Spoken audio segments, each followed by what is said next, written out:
Hi there, this is Jason Dunn from Digital Home Thoughts, and this is a first impressions and unboxing video of a special product. It's a Dell, as you can tell, but let me just zoom out here so you can see the rest of the box, so you can see exactly which Dell product it is. So it is one of their new Dell Studio Hybrids. These are their new very small desktop computers. I ordered this product the first day it was released, and I just got it about an hour ago, so I'm hoping this will be one of the first videos up on YouTube and other video sites about the Studio Hybrid. So stand by, and I'm going to start the unboxing process.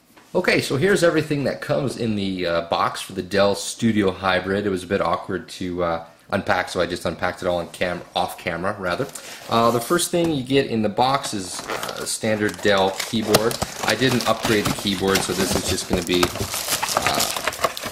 Dell's kind of standard keyboard, although I don't think I've seen this particular type of keyboard from Dell. This looks like maybe a new design. It has some media buttons up here, and it's actually quite slender, which is actually kind of cool. So we'll just set that aside. Next we have the Dell mouse.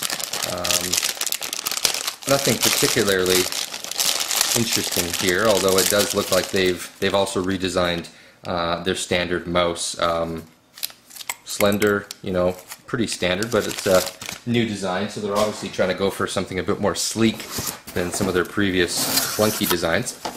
Inside this box here we have couple of things. We have some CDs, so I'm just going to kind of see what's in the box here.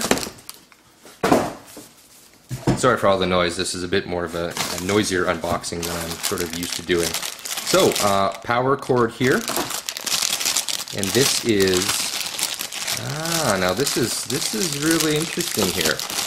This is the AC power brick for the Dell desktop. So what they've actually done here, now this is something you would normally see with a laptop computer, right? Not necessarily a desktop computer. So this is actually a 65 watt AC power brick. So this is the cable that connects into the wall, and then this connects into the back of the Dell Hybrid. So I think what they've done in order to get the size of the desktop computer down to be really quite small, because this thing sheathed away right here, this is the actual Dell. They've essentially made the power supply external, which I've seen on a couple of Shuttle XPCs, but it's really rare to see anything like that. And Dell's done an amazing job of making this power brick really little. So kudos to them. That is a really cool feature. So applications, Roxio, you know, just a bunch of software that's usually too junky for me to bother installing.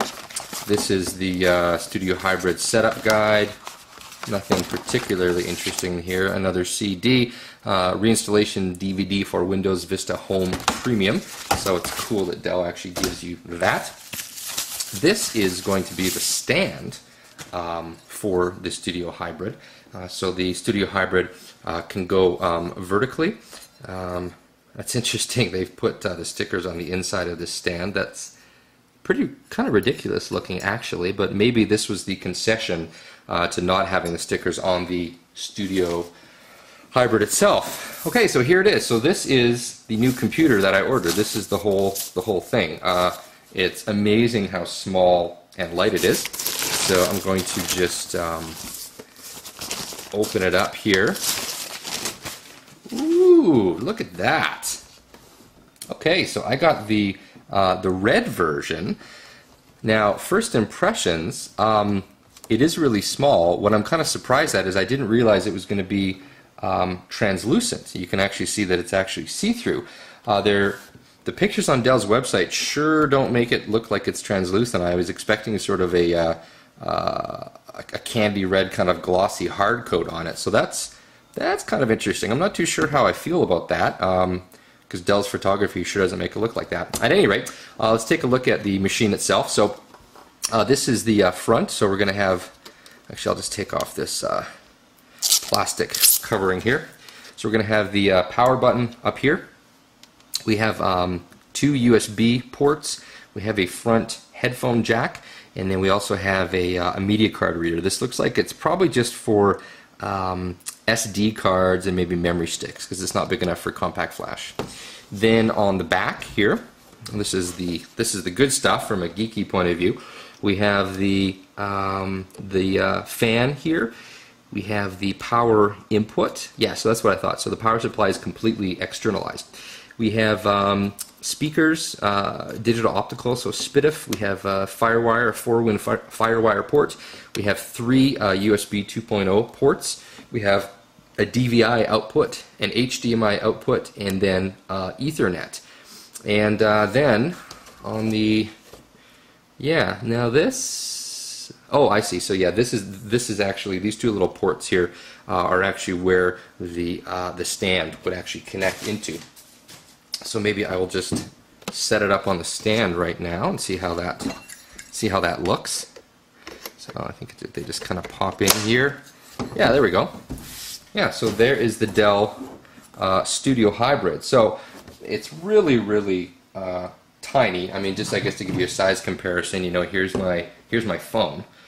So obviously a lot smaller, but if you were to compare this to virtually every other desktop computer out there, it's going to be smaller. The Mac Mini is going to be a little bit smaller overall. The Mac Mini is not quite sort of as long, but I wouldn't buy a Mac Mini. So the purpose of this computer is this is actually going to be going up in my family room in sort of a home theater PC environment. So I wanted something that was really nice and small, really nice and quiet, but still had enough, you know, grunt to play, high definition videos. So this particular machine, I don't have the spec sheet in front of me here, but when I ordered it, I got it with the basic, the 1.86 gigahertz Core 2 Duo CPU. I got it with 3 gigs of RAM. I got it with a 320 gigabyte hard drive, and then everything else is pretty standard. You can get a slot loading optical drive. So this is the optical drive right here. It's actually slot loading, which is really, really cool. You can get an option for Blu-ray. Blu-ray was about $300 Canadian, so I opted to not get that option. So it's just a standard DVD burner. So that's about it for my unboxing and first impressions. I'll be hooking it up to a desktop and monitor, you know, and kind of playing with it.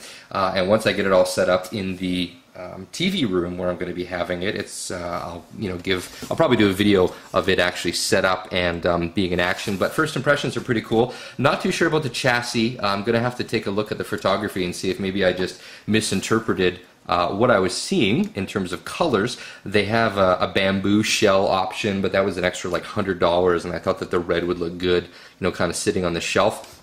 I'm really impressed with the ports in the back. I mean, the fact that they have DVI and HDMI, so this thing, you know, works out perfectly as sort of a media center PC. And obviously, you know, just based on its size, this thing is small enough to, you know, sit on a shelf, you know, next to a DVD player and not be very obtrusive, and that of course brings some other interesting options to the fore in terms of where you can actually use a computer this small. I'm a big fan of small form factor computing. I've purchased many shuttles over the years, and this is one of the first computers by a major manufacturer that I think approaches the the size. Well, this is smaller than any shuttle, but just the overall design of shuttles XPCs. So this has been Jason Dunn from Digital Home Thoughts. I hope you've enjoyed this quick unboxing and first impressions video of the Dell Studio Hybrid. If you like this video, please rate it, post a comment, and subscribe to the Thoughts Media channel. Thanks for watching.